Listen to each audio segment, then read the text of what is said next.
Hi, Max again here from Cyber Media, and these are the Google Workspace updates from December 2021. Use new immersive backgrounds and styles for Google Meet on the web. Announced in the preview in the last update, the new backgrounds and styles in Google Meet are now available for everyone. These new backgrounds get slide animations like rain, snow or sun reflections that make them look more real, unlike normal images. Additionally, there are some effects you can apply to your actual camera background. Lock audio and video during a Google Meet meeting from iOS devices.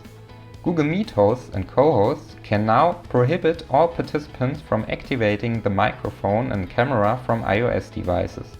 These settings are useful for minimizing disruption in larger meetings with lecture-style content. Until now, this was only possible in the web version.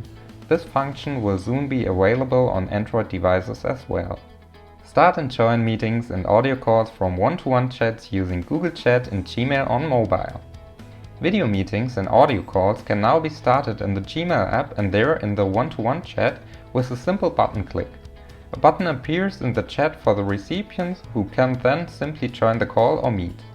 Missed calls are also displayed in the chat. During a call, a banner with the name of the person with whom the call is currently being made is displayed. Hardware support between Google Meet and Cisco Webex. It is now also possible to participate in a Google Meet video conference via Cisco Webex devices. Likewise, it is also possible to participate in Webex meetings via Google Meet hardware systems. It should be noted, however, that advanced features of both video services such as polls or breakout rooms may not be available. Automatically move breakout room participants back to the original meeting. Meeting hosts have the option to create so-called breakout rooms in Google Meet.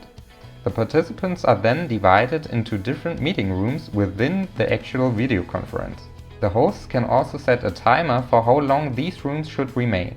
On the one hand, this timer is now more clearly marked for the participants in the breakout rooms, and on the other hand, all participants are now automatically moved back to the main meeting after the timer expires, without any action on their part.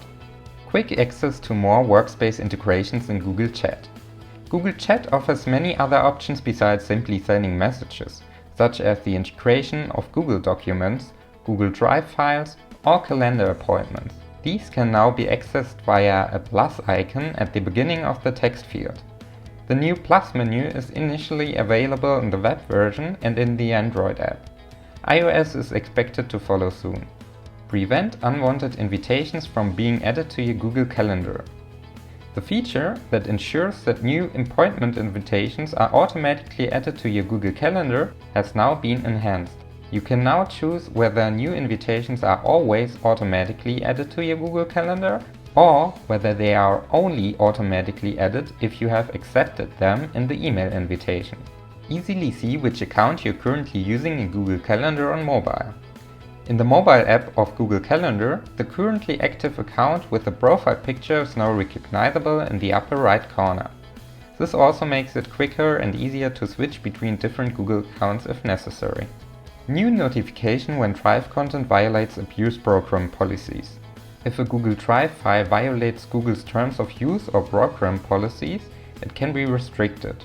When a document or file is restricted, a flag appears next to the file name and the file name can no longer be shared or, if applicable, is automatically unshared with others. The owner will receive an email informing them of this action and how to request further review of the file if it is believed that the restriction was made without justification. Enhanced content classification, governance and DRP with Google Drive labels. Labels are now available in Google Drive to help better classify documents. Administrators can define custom labels, such as a top secret label, which employees can then either add to documents themselves or which is automatically applied based on rules. Administrators can also define specific sharing settings for all documents with a specific label. For example, an extra warning can be displayed if a document labeled as top secret is to be shared with external parties. Finally, again a little preview of a feature we can look forward to in January. Set tasks to repeat in Google Calendar. In Google Calendar, tasks can soon be created to recur at specific times. similar to appointments. These were the last updates from 2021. I hope you are looking forward to all the updates that will be released in 2022.